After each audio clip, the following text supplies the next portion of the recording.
Ich glaube, ich habe noch nie so lange auf einen Film gewartet. Michael, das Michael Jackson Biopic, hatte am 10. April Premiere in Berlin. Ich war dort und habe den Film zusammen mit Javaat Jackson gesehen, der auch im Publikum saß, der Schauspieler, der Michael hier spielt. Aber auch Mitglieder der Jackson-Familie waren dort. Seine Brüder Jackie, Jermaine und Marlon und seine Söhne Prince und Biggie Jackson waren ebenfalls dort. Eine Riesenstimmung in Berlin in der Uber Eats Music Hall. Das war am 10. April. Am 22. dann, 2 Wochen später, die normale Kinopremiere. Hier in Köln habe ich Michael im größten Kinosaal gesehen, zusammen auch mit einem fast ausverkauften Haus, wo auch fast nur Michael Jackson-Fans waren. Eine Riesenstimmung, eine Riesenparty, das hat richtig Spaß gemacht. Danach folgten weitere Kinobesuche mit Familie, mit Freunden. Und so habe ich diesen Film über mehrere Tage, insgesamt jetzt 6 Mal im Kino gesehen und habe mir einen Überblick verschafft, wie der Film auf mich gewirkt hat. Ganz am Anfang, als ich beim ersten Mal aus dem Kino kam in Berlin, war ich total emotional fertig. Ich konnte kaum was sagen. Ihr habt vielleicht das Video von mir gesehen in einer vergangenen Folge, wo ich so eine emotionale Review über den Film gegeben habe, einen ersten Eindruck. Auch danach habe ich eine ganz kurze 2-minütige Review gegeben, so ein bisschen was über den Inhalt, was passiert, erzählt. Das war aber alles noch getrieben aus den ersten Emotionen. Mittlerweile, nach 6 Kinovorstellungen, bin ich soweit und sage, heute gebe ich euch einen richtigen Überblick über das Biopic. Was sind seine Stärken? Was sind Kritikpunkte oder was wäre ausbaufähig gewesen? Ist es ein Hollywood-Film? Wie funktioniert Javaat als Michael? Und wie ist die Handlung überhaupt aufgebaut in diesem Film? Und genau darüber möchte ich mit euch heute sprechen. Was bedeutet dieser Film für Michael Jacksons Vermächtnis? Willkommen bei MJ Update Folge 51.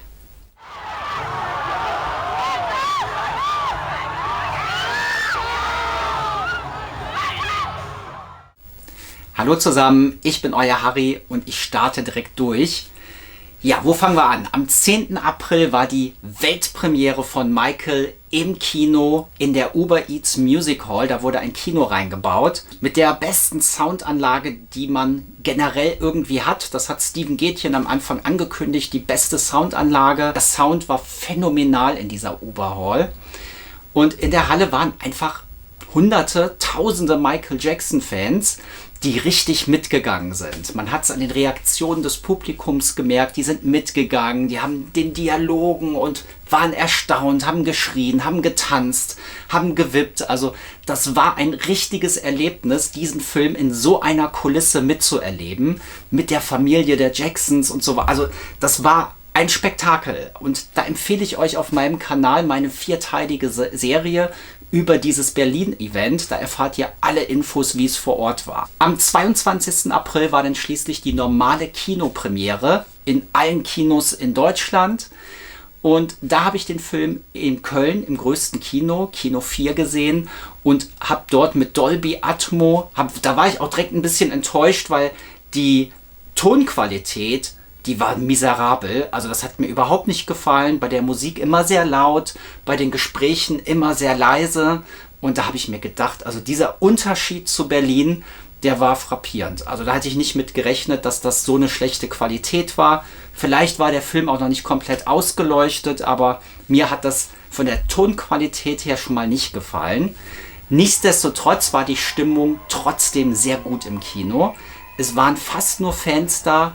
Das komplette Kino 4 war bis, ja, ich würde sagen, nicht ganz ausverkauft, aber fast ausverkauft. Die anwesenden Fans sind auch hier wieder richtig mitgegangen. Also das war auch wieder ein Ereignis, wo ich sage, also das erlebt man auch nicht alle Tage, dass man aus einem Kinosaal eine konzertartige Atmosphäre machen kann. Dann danach die Vorstellung habe ich mit Freunden, mit Familie, also mit ganz unterschiedlichen Konstellationen besucht und die waren ja ganz normale Kinobesuche. Danach ebbte das auch ab. Da gab es natürlich immer Leute, die hier und da mitgesungen haben. Eine Samstagsvorstellung eine Nachmittagsvorstellung, da waren auch ein paar Leute, die mitgetanzt und geschnipst haben und so weiter. Also die Stimmung war schon gut, aber so wie in Berlin oder wie am ersten Tag im größten Kino Kölns, so war das danach nirgendwo mehr. Ich muss mich gerade noch mal so ein bisschen zurückerinnern, wie das so war, als der Film, ja, bevor ich den Film das erste Mal gesehen hatte, weil ich hatte ja schon ganz viele Fragezeichen. Kann der Film das halten, was man versprochen hat? Alle, die den Film gesehen hatten, in der Vorproduktion, auf Testscreenings und so weiter, waren ja begeistert. Trotzdem waren wir in der Fanwelt ja auch sehr kritisch, was den Film angeht. Kann der Film Michaels Leben so komplex zeigen? Von wann bis wann geht der Film? Der Film konzentriert sich auf Michael Jackson, das kann man sagen. Der Film startet 1966, Michael ist zu dem Zeitpunkt 8 Jahre alt und geht bis ins Jahr 1988. Das ist auf jeden Fall nicht das komplette Leben von Michael Jackson, das war aber auch schon von Anfang an klar. Im ersten Akt erzählt der Film die Geschichte rund um die Jackson 5, das ist also die Entstehung dieser Zeit. Danach geht es rüber in den erwachsenen Michael, Off the Wall, Thriller und gipfelt eben mit Bad. Also so viel kann man, glaube ich, sagen, ohne zu viel zu spoilern, dass das im Groben die Geschichte ist, die erzählt wird. Der Ton ist dabei sehr musikalisch, sehr cineastisch, sehr gute Bilder, die wir zu sehen bekommen, sehr hochwertig produziert und auch sehr detailliert, wie ich finde. Originalschauplätze, die Grammy-Performance wurde am Originalschauplatz gedreht zum Beispiel und auf Havenhurst, auf das Anwesen der Eltern wurde gedreht. Also mit ganz vielen Originalschauplätzen wartet dieser Film auf, mit hervorragenden Kostümen und mit einem Set und einem Cast, das in sich sehr gelungen ist. Also das Ganze wirkt sehr authentisch, sehr hochwertig produziert und man merkt, dass das eine richtige Hollywood-A-Produktion ist. Der Film hat sehr viele musikalische Inhalte, das heißt, er kommt immer wieder zur Musik. Dazwischen fügt er auch immer wieder Handlung ein. Und ja, das ist so der allgemeine Ton, die dieser Film trifft. Kommen wir nun zum Wichtigsten zuerst. Funktioniert Jafar Jackson als Michael Jackson? Ja, meine Antwort darauf ist ganz klar, ja, Jafar Jackson funktioniert als Michael Jackson. Seine Körpersprache, finde ich, ist phänomenal. Aussehen und wie er hergerichtet wurde. Man könnte denken, da sind teilweise ja auch Archivaufnahmen in 4K aufgelöst und da steht auf einmal Michael. Ich bin in diesen Film gegangen mit dem Wissen, das ist ein Film und das habe ich auch nie abschalten können. Also ich wusste zu jeder Zeit, das da ist nicht Michael. Ich habe mich an ein paar Stellen, habe ich mir echt gedacht, das ist wirklich so gut umgesetzt, das könnte auch eine echte Aufnahme sein. Aber es war bei mir nie so, dass ich gesagt habe, okay, ich habe jetzt völlig vergessen, dass das Jafar ist. Diese Differenzierung, die habe ich nie gemacht. Also es war für mich immer ganz klar, das ist ein Schauspieler, da wird eine Geschichte erzählt, eine Biografie erzählt, das ist nicht der echte. Aber ich fand Jafar Jackson super auf der Bühne dargestellt. Er hat den Job hervorragend gemacht. Und auch das, was er in den Interviews vorher erzählt hatte, wie er zu Michael wurde, das ist ja auch so eins der Themen aus den ganzen Interviews, die er gegeben hat. Er wurde zu Michael und das ist die Form, wie man am nächsten heutzutage Michael Jackson kommen könnte. Und da sage ich ganz klar, Jafar Jackson hat dieses Level erreicht. Da kann auch keine Impersonator mithalten, Doubles. Jafar Jackson ist hier wirklich am nächsten dran. Jetzt steigen wir tief ein in den Film und wer es keine Spoiler hören möchte, sollte jetzt abschalten oder ein anderes Mal wiederkommen. Jetzt geht es nämlich inhaltlich in den Film. Und ich starte mit den emotionalsten Szenen in dem Film. Die emotionalsten Szenen waren für mich direkt am Anfang, als Joseph Michael schlägt. Das kommt ziemlich am Anfang, nach den ersten 5, 6 Minuten, nach dem ersten Song, ersten Szenen mit den Jacksons. Michael widerspricht oder gibt einfach nur an, dass er gerne schlafen möchte oder nicht, auf jeden Fall keine Lust hat, nach einem langen Arbeitstag nachts noch weiter zu proben. Und diese Widerworte reichen Joseph schon aus und er nimmt den Gürtel und prügelt Michael windelweich. Giuliano Valdi, der junge Michael-Darsteller, spielt das so gut. Und wenn ihr das im Original gesehen habt, gehen die Schreie ein bis ins Mark. Also das hat mich doch sehr bewegt. In der deutschen Synchronfassung kommt das gar nicht so stark rüber. Aber in der Originaltonspur kann ich euch das nur empfehlen, mal anzuschauen. Da ist das viel emotionaler als in der Synchronfassung. Danach folgen auch weiter in den Kindheitsjahren emotionale Momente, wo Michael Berry Gordy in den Arm nimmt und Joseph daneben steht. Eine Situation, wo Michael am Mischpult steht, Barry zeigt ihnen was. Berry Gordy war ja eine Art Ersatzvaterfigur für Michael in den frühen Motown-Jahren. Das fand ich sehr emotional und auch die aufbauende Beziehung, das zieht sich durch den ganzen Film durch, zu seinem Bodyguard Bill Bray. Und da merkt man auch, dass die beiden eine tiefe Verbindung zueinander hatten. Also das passt auch dann ganz gut zu dem Übergang mit dieser Geschichte, wo sie am Auto sitzen, Bill Bray und Michael eben erzählt, dass er noch nicht bereit ist, die Familie zu verlassen. Und das passt auch alles in dieses Konstrukt zusammen, dass Bill Bray eben halt auch mehr war als nur ein Bodyguard für Michael Jackson. Also Vaterfiguren haben sich für Michael Jackson über die Jahre halt weiterentwickelt und waren eben auch andere Personen als ein richtiger Vater.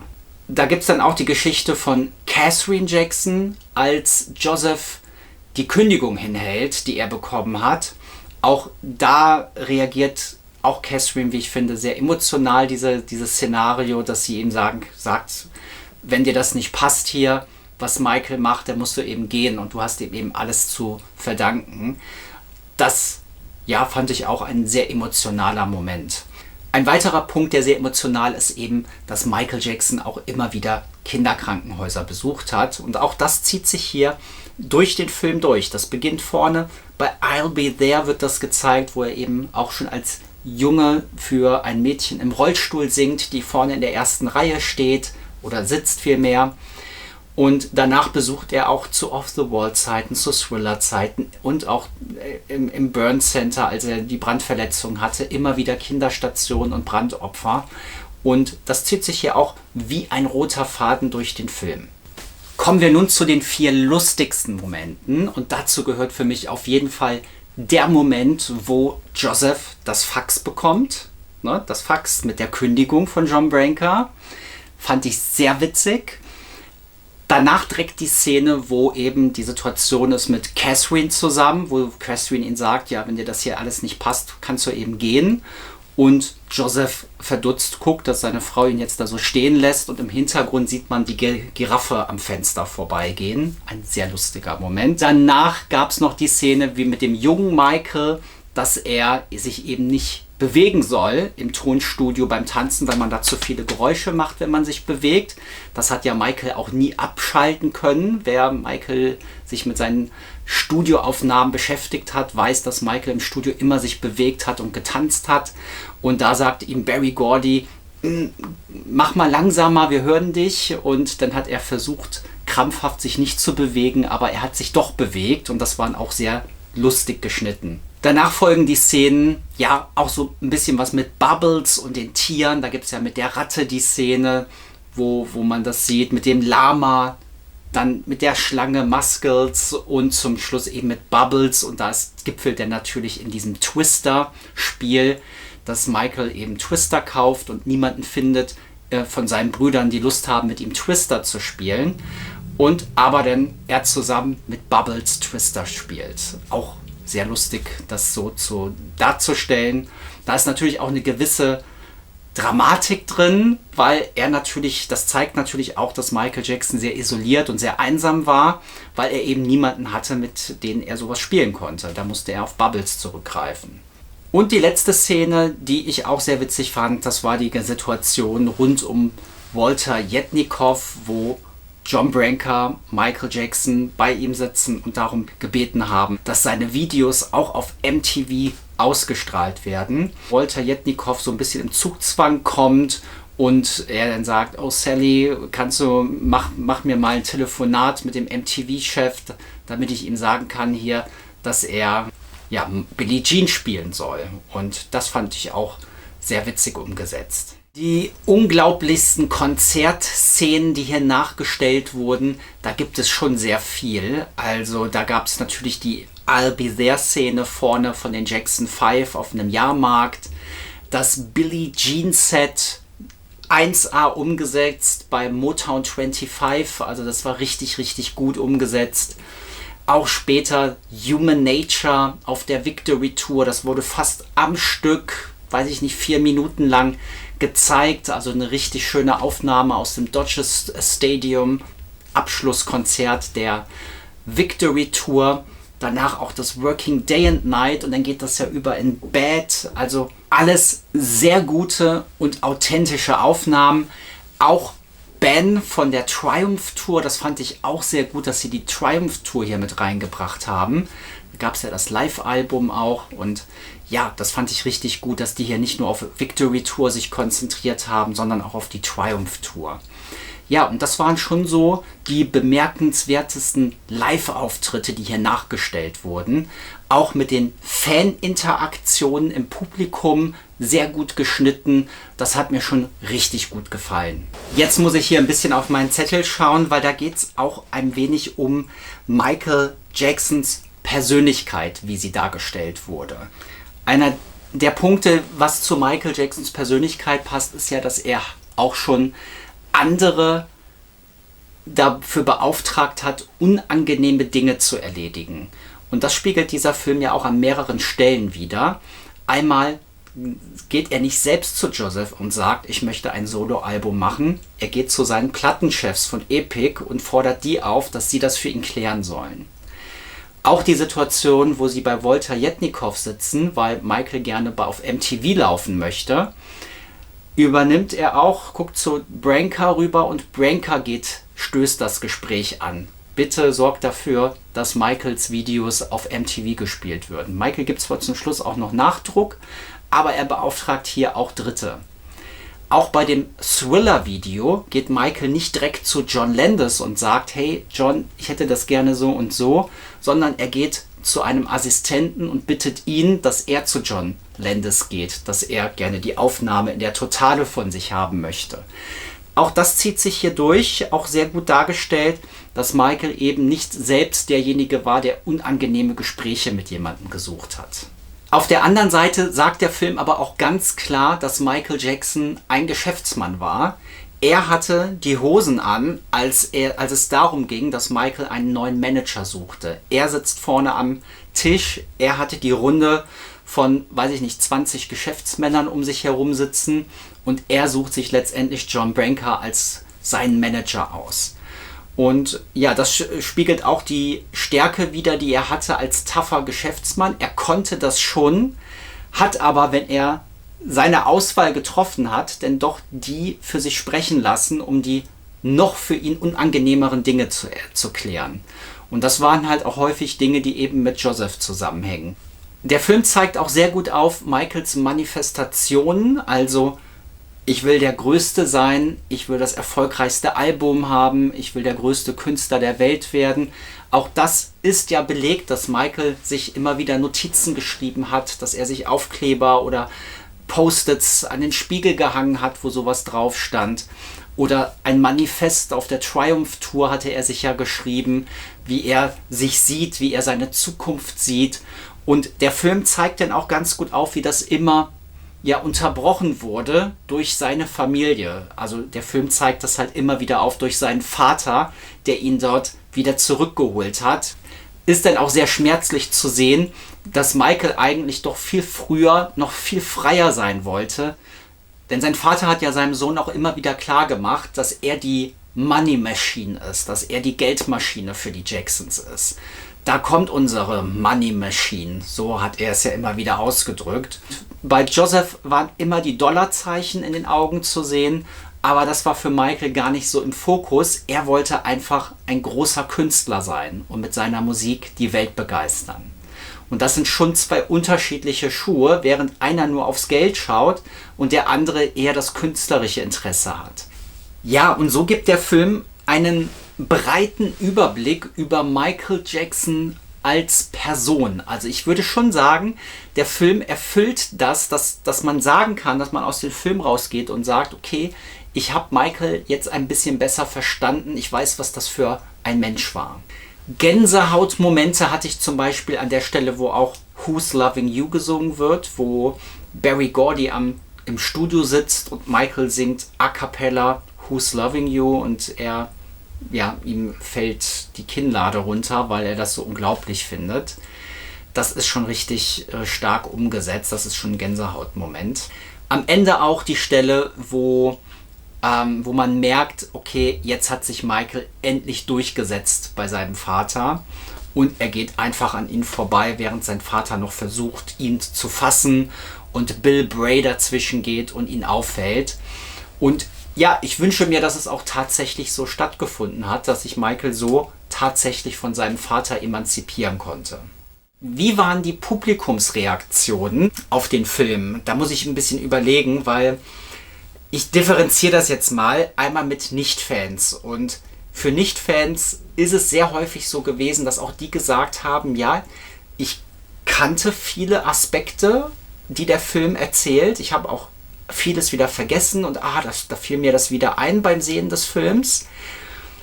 Die allermeisten sagen aber, ich habe mir das nicht in dieser Intensität gedacht, wie das da gezeigt wurde. Und das sagen sehr viele, die sich nicht so sehr mit Michael Jacksons Biografie beschäftigt haben. Dass der Vater ihn so unter seine Fittiche hatte, das ist vielen nicht klar. Dass dieser Brandunfall, dieser Pepsi-Brandunfall so ein Auslöser war oder so dramatisch verlaufen ist, das wusste quasi niemand. Da sagt jeder, ja, der hat sich da mal die Haare ein bisschen verbrannt. Das wussten doch viele, also das haben ja auch gesagt, wo ich gedacht habe, die sind da gar nicht so tief drin in dem Thema. Aber dass der Brandunfall so ein starker Auslöser war, dass er daran fast gestorben wäre, das wissen tatsächlich sehr viele nicht. Und das hat der Film eben sehr gut vermittelt. Diese Erzählweise, die der Film erzählt, hat Nicht-Fans, wie ich das jetzt so sehe, viel besser abgeholt als Fans. Also Nicht-Fans verstehen den Film, die verstehen die Hintergründe und dafür hat der Film auf jeden Fall einen sehr guten Überblick über Michael Jacksons Leben gegeben, weil sich gerade auch Menschen abgeholt fühlten, die sich nicht so sehr mit Michaels Biografie beschäftigt haben oder Dinge auch einfach vergessen haben im Laufe der Jahre. Wenn ich so drüber nachdenke, haben die meisten gewusst, ja, Michael hatte einen gewalttätigen Vater und er hatte diesen Brandunfall, aber diese ganze Geschichte da drum herum, wie isoliert Michael denn letztendlich auch auf Havenhurst war, das Verhältnis mit der Mutter, Vater, das hat der Film für Nicht-Fans ganz gut aufgebrochen und erzählt. Kommen wir jetzt zu den Kritikpunkten des Films. Was war eher schwach erzählt? Und da beginne ich einfach mal mit der Storyline von Catherine Jackson. Die Mutter kommt immer wieder zusammen mit ihrem Sohn, wenn sie zusammen Charlie Chaplin, Fred Astaire im Fernsehen gucken. Das ist so ein typischer Moment, die beiden vor dem Fernseher. Ja, das soll so eine gewisse Intimität widerspiegeln, dass die beiden sich zusammen eben Filme angeschaut haben. Catherine widersetzt sich dann auch ihrem Mann etwas später und sie guckt immer, wenn ihr Mann vorher wieder irgendwelche Geschäftsideen hat, seine Söhne zu irgendwas drängen möchte oder Michael für irgendwas drängen möchte, da atmet sie immer durch und sagt, Joseph, es reicht. Das sind so ihre Momente. Aber ich finde, Catherines Story, da hätte man noch ein bisschen mehr rausholen können. Noch ein bisschen erzählen können, wie die Bindung war. Catherine war ja Zeugin Jehova. Mit Michael war ja auch Zeuge Jehova. Das kommt gar nicht im Film vor. Darauf hätte man noch ein bisschen eingehen können und auch diese Geschichte noch andeuten können. Und ich meine auch letzte Woche gelesen zu haben, dass Nia Long eigentlich auch eine etwas stärkere Rolle zugesagt wurde. Da gibt es jetzt wohl auch schon so erste Stimmen, die man aus dem Hintergrund hört, dass sie da auch ein bisschen unzufrieden war, dass die in der finalen Version so wenig vorkommt, wie es eigentlich ihr zugedacht worden war. Der nächste Punkt, den ich schwach fand, das war das Studio 54. Alles, was damit zusammenhängt. Michael hat fast ein Jahr in New York gewohnt zu der Zeit. Dort hat er The Wiz aufgenommen, den Kinofilm. Der kommt auch gar nicht drin vor. Er hat dort den Kontakt zu Quincy bekommen und daraus entstand letztendlich Off the Wall. Und er war dort zu der Zeit Dauergast im Studio 54 mit Liza Minnelli und mit, keine Ahnung, mit wem er dort überall unterwegs war. Da gibt es ja unzählige Aufzeichnungen und Fotos, dass Michael in diesem Club war. Und wenn Michael Jackson eine Art Party-Nachtleben hatte, dann war das sicherlich diese Zeit 78, 79 in New York rund um dein Off the Wall Album. Das führt mich zu dem nächsten Punkt, dass dort, wenn es etwas wie Sexualität in Michael Jacksons Leben zu der Zeit gab, dann wird er das sicherlich im Studio 54 mitbekommen haben. Warum zeigt der Film das nicht? Also das Studio 54 war ja auch für seine Ausschweifungen bekannt. Das führt mich dann auch direkt zu dem Punkt, was komplett fehlt. Das sind dann eben halt auch so die Frauengeschichten. Also wo ist Tatum O'Neil, Brooke Shields? Die kommen gar nicht vor. Das waren ja Frauen, mit denen er sich zu der Zeit verabredet hat. Das würde auch in dieses Gesamtbild reinpassen, dass Michael Jackson in diesem Film ja bisher jedenfalls noch keine Sexualität zugestanden wurde. Darauf hätte der Film aber auch eingehen können, weil Michael Jackson ja zu der Zeit durchaus schon ja mit Frauen unterwegs war. Welche Geschichte man da hätte erzählen können, das will ich jetzt gar nicht sagen, aber man hätte zumindest sagen können, es gab Tatum O'Neil, es gab Brooke Shields, es gab das Studio 54 und da spielt sich ja irgendwas ab in diesem Dunstkreis und da hätte man auch einen Erzählstrang zumindest mit reinbringen können. Vielleicht wäre das dann auch wieder zu komplex gewesen, zu groß, weiß ich nicht. Das führt mich dann zum nächsten Punkt. Man hätte natürlich die Songs etwas kürzen können. Braucht man 4 Minuten Human Nature? Weiß ich nicht. Auch die anderen Songs sind recht lange gehalten. Hätte man da vielleicht noch ein bisschen mehr Handlung in die einzelnen Schichten reinbringen können? Also mehr Handlung den Film geben und weniger Musik hätte man machen können. Nichtsdestotrotz funktioniert der Film, so wie er ist, trotzdem sehr gut. Aber insgesamt die Schwächen des Films sind, dass die Handlung nicht zu tief reingehen. Also jagt der Film durch die Jahre. Er macht am Anfang in den Jackson 5 Jahren, macht dann auf einmal einen Sprung auf 78 zu Off the Wall und dann ist er schon im Studio mit Quincy Jones und arbeitet an dem Album und geht von Off the Wall durch bis Thriller, Victory Tour und dann nochmal den Schluss den Sprung zu Bad. Das ist eine riesengroße Collage an Themen, die hier aufgemacht werden. Die Geschichte wird trotzdem gut erzählt. Also es ist jetzt nicht, dass ich sage, okay, das hat jetzt nicht Hand und Fuß. Das passt alles ineinander über. Wir kriegen ein Bild, wer Michael Jackson war oder auch Menschen, die sich nicht so gut auskennen mit Michaels Biografie, bekommen einen guten Überblick, wer Michael war, wie seine Verwürfnisse in der Familie war, wie das Verhältnis mit seinem Vater war, so muss ich sagen. Das wird dargestellt. Man kriegt Einblicke in die kreativen Prozesse von Michael. Er will der Größte sein. Aufbau, Musikvideos.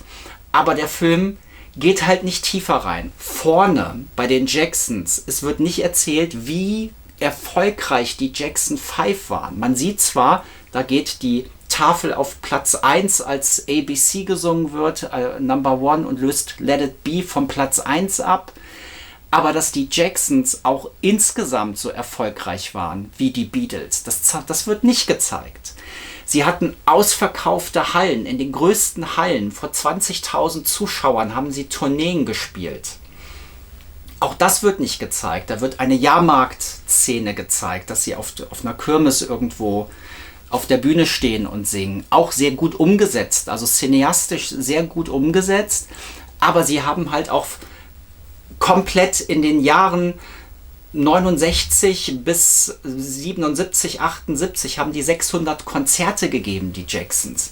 Diese extreme Reise, die gemacht haben, das wird nicht so erzählt. Was aber tatsächlich genau passiert ist, dass die Jacksons quasi ständig auf Tour waren, aber hunderte von Konzerte gespielt haben, auch außerhalb der USA. Diesen immensen Erfolg, den Michael Jackson da schon als Kind hatte, wird hier nur wieder gespiegelt mit einer Szene, wo er mit seiner Mutter am Tisch sitzt, es wird Eis gegessen und Michael sagt, ja, sie behandeln mich nicht wie einen Jungen, sie wollen immer nur Fotos von mir.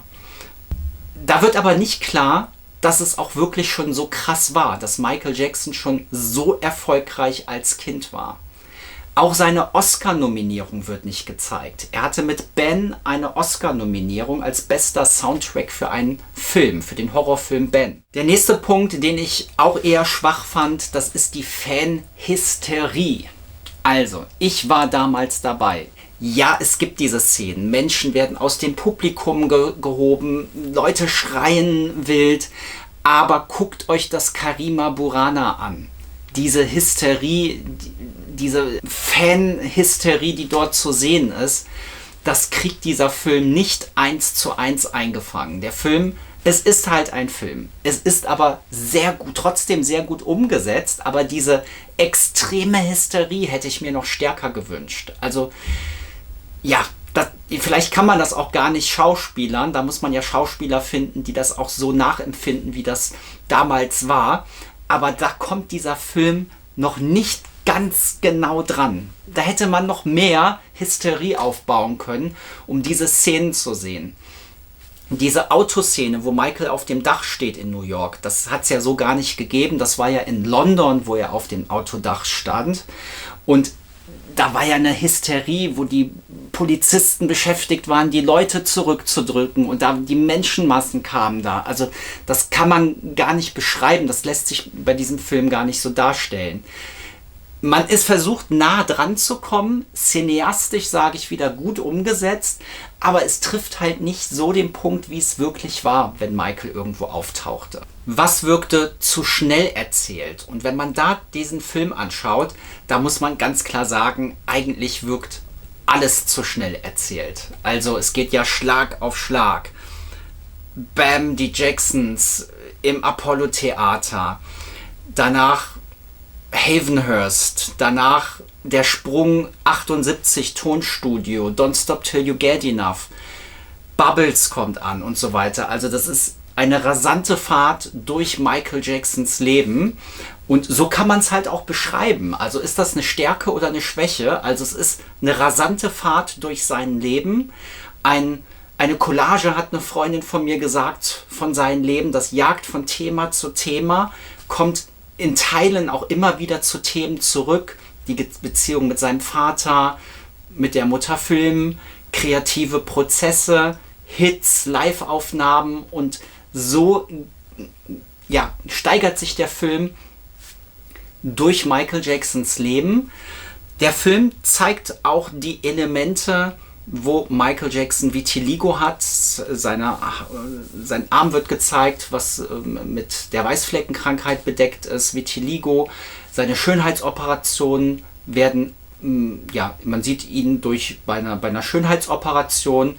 Das fand ich allerdings zu sehr nach Hollywood-Movie aufgedreht. Michael Jackson sitzt mit Bubbles dort, die gucken sich das Peter Pan-Buch an. Michael fährt mit den Fingern über die Zeichnung von Peter Pan, fasst sich an die Nase und suggeriert, dass das der Moment war, weswegen er eine dünnere Nase haben wollte.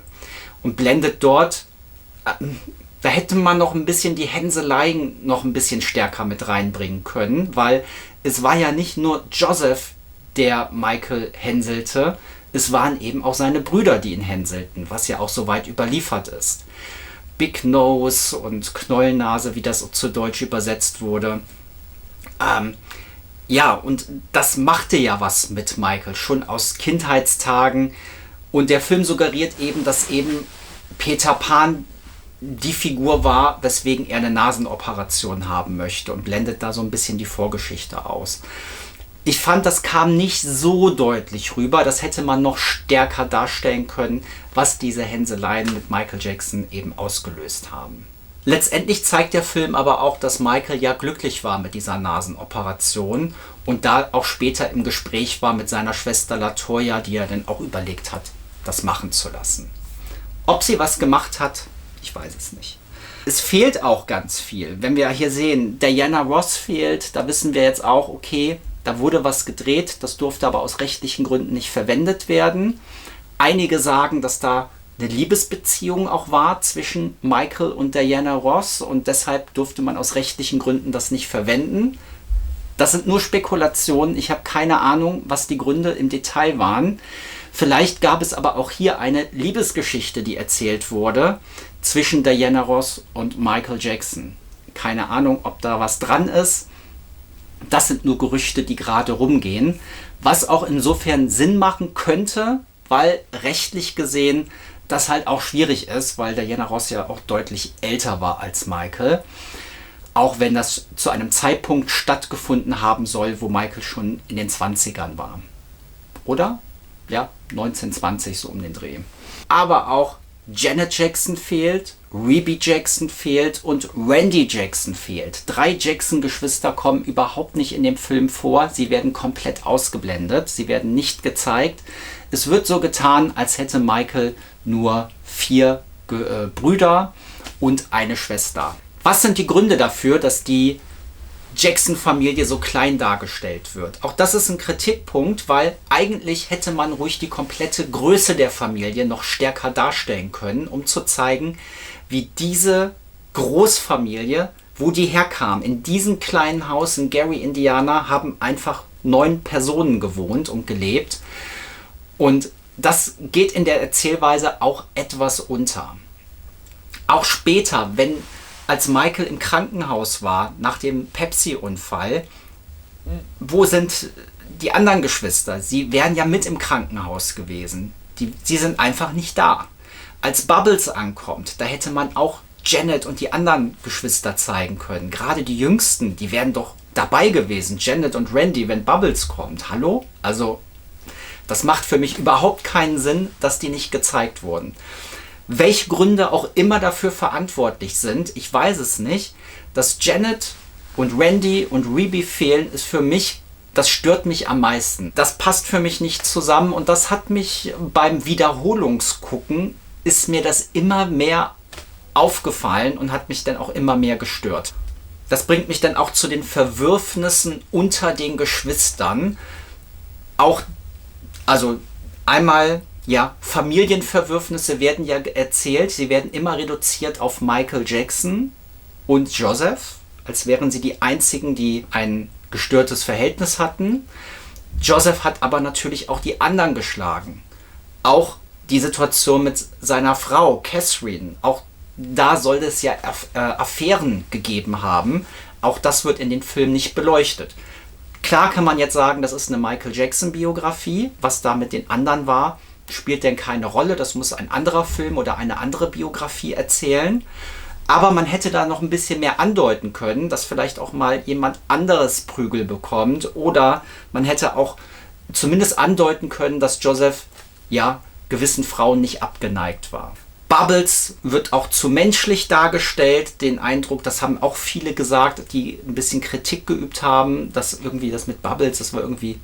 Die Leute haben das verstanden, die Geschichte, die dahinter steckt. Aber filmisch fanden die Bubbles zu sehr, ja, zu menschlich umgesetzt. Also fast schon zu viel CGI-Technik, dass das fast wie im Cartoon wirkte. Ein weiterer Punkt, der nicht erzählt wird, das ist die gesamte Geschichte rund um den ATV Music Katalog, also den Musikverwehrte Rechte Katalog. Das hätte man auch noch mit reinbringen können in den Film. Was bedeutet es, dass Michael Jackson den mächtigsten und größten Musikkatalog gekauft hat, der damals zum Verkauf stand. Songs von den Beatles und Beach Boys und keine Ahnung, von Hunderten, Tausenden von Künstlern waren da die Musikrechte drin. Michael Jackson kaufte diesen Musikkatalog Mitte der 80er und hatte um die Jahrtausendwende einen Wert von über 2 Milliarden Dollar. Was dieser Katalog auch mit Michael Jacksons späteren Leben bedeutete oder für Michaels Leben später bedeutete, ist hier ein wichtiger Aspekt, der hier erzählt hätte werden können. Nur, dass Michael diesen Katalog kauft und was bedeutet das für sein späteres Leben. Also einmal den Aufbau, Katalogkauf und wenn es dann später einen zweiten Teil geben könnte, könnte man auch daraus wieder weitere Geschichten erzählen. Ja, damit habe ich soweit alles erzählt, was ich als Kritikpunkte mir notiert habe. Der Film hätte auf jeden Fall mutiger sein können, wenn es um Michael Jacksons Beziehungen geht, Sexualleben, Studio 54, aber auch das Verhältnis zu seinen Brüdern, also Verwürfnisse innerhalb der Jackson-Brüder und auf jeden Fall die Geschwister hätten auch drin vorkommen können. Und andere Projekte erklärt, ATV Music Katalog und so weiter. Das nochmal so Studio 54, das nochmal so als schnelle Zusammenfassung. Was bedeutet der Film für Michael Jacksons Vermächtnis? Also, so wie ich das jetzt gerade sehe, leistet der Film sehr positive, sehr gute Arbeit. Der Film hat mit über 570 Millionen Dollar Box-Office-Kinokasseneinnahmen jetzt nach rund 3 Wochen ist damit schon das zweiterfolgreichste Biopic aller Zeiten. Und ich mache jetzt mal eine steile These. Es ist nicht eine Frage, ob der Film der erfolgreichste wird. Es ist nur die Frage, wann er der erfolgreichste wird. Ich gehe fest davon aus, dass er die 910 Millionen Dollar von Bohemian Rhapsody knacken wird. Und er wird bestimmt die 1 Milliarde Grenze erreichen als erstes Biopic. Also, dieser Film ist auf jeden Fall ein Meilenstein in der Musikbiografie-Geschichte oder generell in der Biopic-Geschichte. Die Menschen entdecken Michael Jackson und die Menschen wollen Michael Jackson sehen. Und das ist ganz klar zu sehen von aller negativer Berichterstattung. Es ist wie immer bei Michael Jackson. Als Bad rauskam, wurde Bad zerrissen, bei Dangerous wurde Dangerous zerrissen, History sowieso und Invincible auch. Und so zieht sich das fort. Auch jetzt triumphiert Michael Jackson mit dem Biopic und das wollen die Medien nicht sehen. Sie wollen Michael Jackson am Boden sehen, aber wir lassen das nicht zu. Also die Zuschauer, die Menschen, denen Michael Jackson so viel bedeutet und auch die Menschen, die sich über Jahrzehnte auch objektiv mit Fakten rund um Michael Jackson beschäftigt haben. Wer die Fakten studiert hat, wer Gerichtsdokumente gelesen hat, wer FBI-Akten gelesen hat, wer die Doku Square One geschaut hat, wer das Buch der Gerichtsjournalistin Aphrodite Jones gelesen hat, das ergibt ein riesengroßes Bild an Fakten, wo man ganz klar sagen muss, dass Michael Jackson unschuldig ist.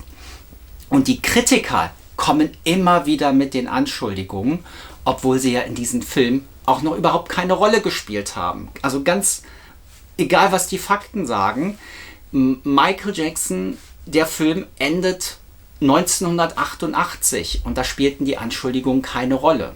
Es soll ein zweiter Teil kommen, der vielleicht in 1, 2, 3 Jahren in die Kinos kommt. Der soll vielleicht dieses Jahr noch in die Drehphase gehen. Also es soll vielleicht die Ende des Jahres schon angefangen werden zu drehen. Und da bin ich sehr gespannt, wie lange das dauert und welche Geschichte der nächste Teil erzählt. Für Michael Jacksons Legacy bedeutet dieser Film auf jeden Fall was Gutes, weil eben aus seinem Blickwinkel seine Geschichte erzählt wird. Bisher haben wir immer Dokus gesehen und Filme gesehen, die von anderen erzählt wurden. Und gerade wenn es Dokus sind von irgendwelchen Outlets, Medienhäuser etc., sind sie immer sehr einseitig und negativ zu Michael Jacksons Lasten gedreht.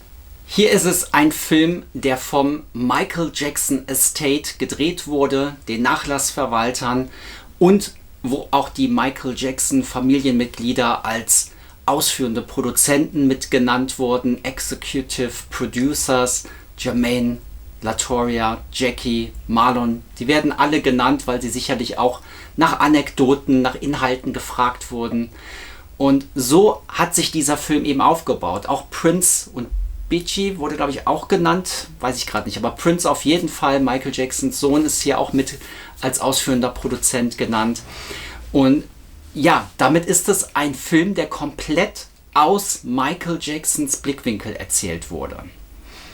Und aktuell sehen wir, dass die Menschen diesen Film feiern. Michael Jacksons Musik steigt weltweit in den Charts auf. Das Greatest Hits Album ist in Großbritannien auf Platz 1 der Albumcharts vor allen anderen aktuellen Künstlern. In Deutschland ist Thriller auf Platz 3 oder 4 der Albumcharts. Billie Jean auf Platz 6 der Singlecharts.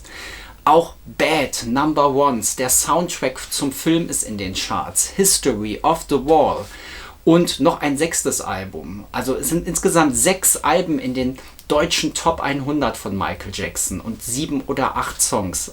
Man sieht einfach, dass das für Michael Jacksons Vermächtnis gerade eine Hochphase ist. Die Menschen feiern Michael Jackson und lassen sich von den negativen Kritiken rund um Michael Jackson nicht beirren.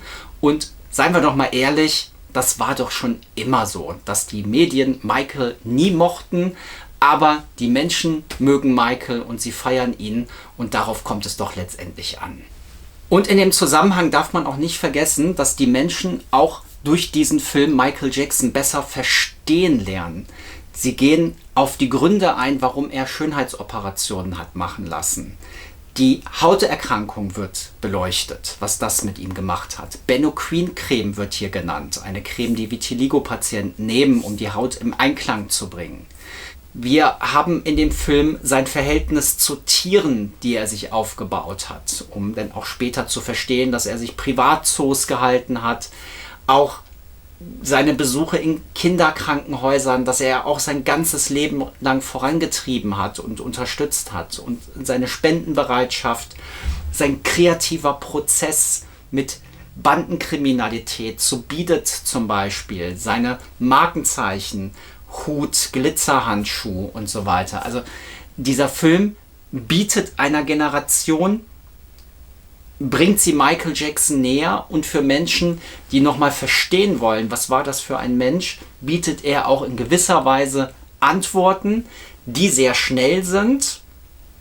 Und ich habe noch was vergessen eben in meinen Kritikpunkten.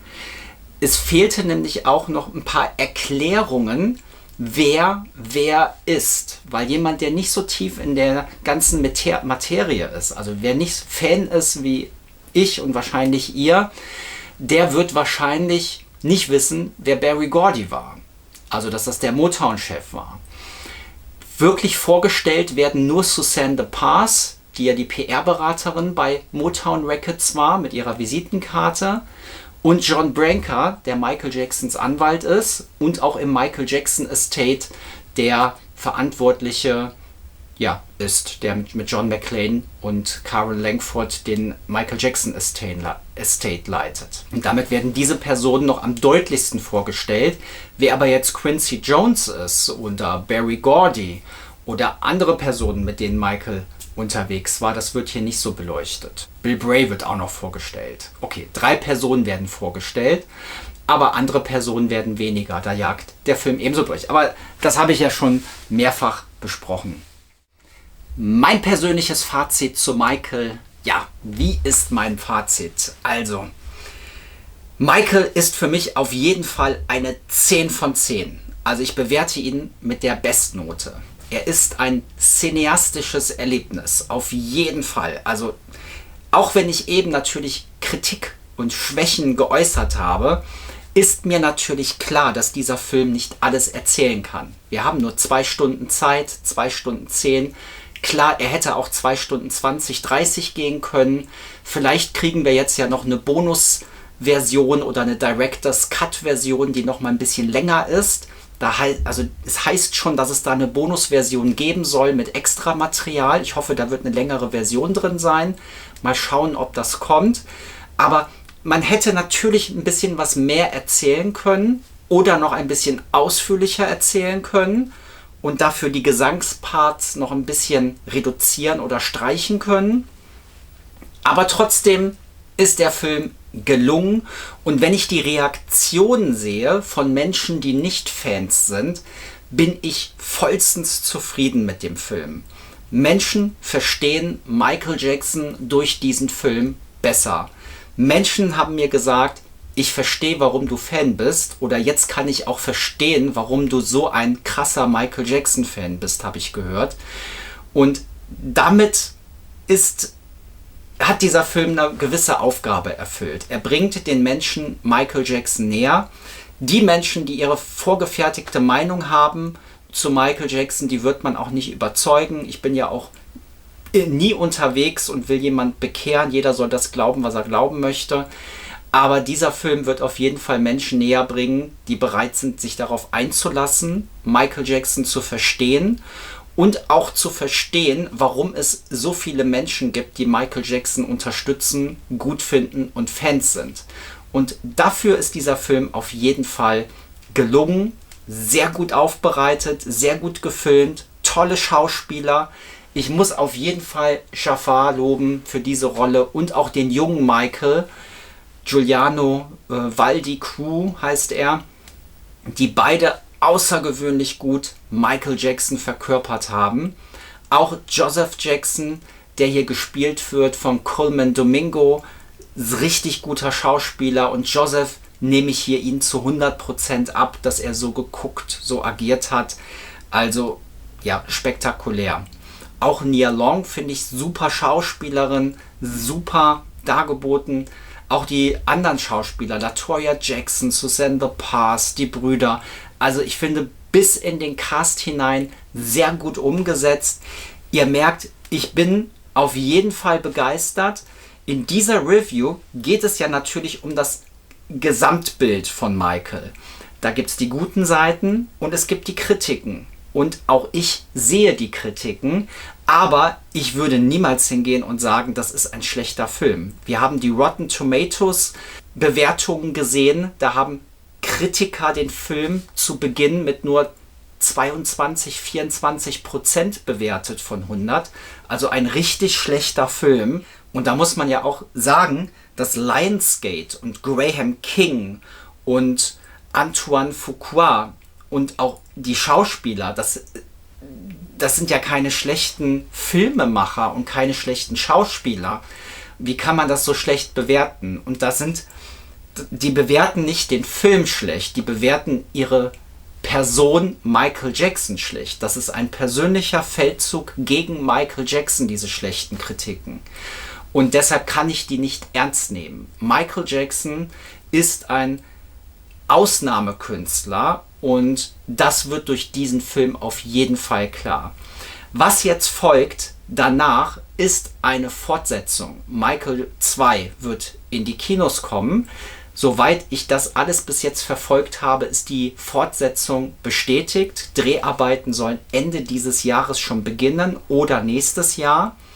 Und wenn ich jetzt nochmal von den letzten Dreharbeitsphasen ausgehe, hat das schon 1 Jahr, 4-5 Monate gedauert. Würde ich jetzt also etwa 1,5 Jahre. Wenn, sage ich mal, im Januar 27 mit den Dreharbeiten begonnen wird, haben wir vielleicht im Sommer 28 einen zweiten Teil. Und da bin ich natürlich gespannt, was erzählt der zweite Teil für eine Geschichte. Setzt er bei Bad an und geht bis Michaels Ende? Geht er nochmal 2 Schritte zurück und setzt vielleicht bei We Are the World an? Also geht nach der Victory Tour weiter. We Are the World. Dann könnte auch der ATV Music Katalog Kauf mit reinkommen. Die Bad-Entwicklung, Dangerous, Anschuldigungen, History und die Nullerjahre mit reinkommen. Das wäre auch eine Erzählweise.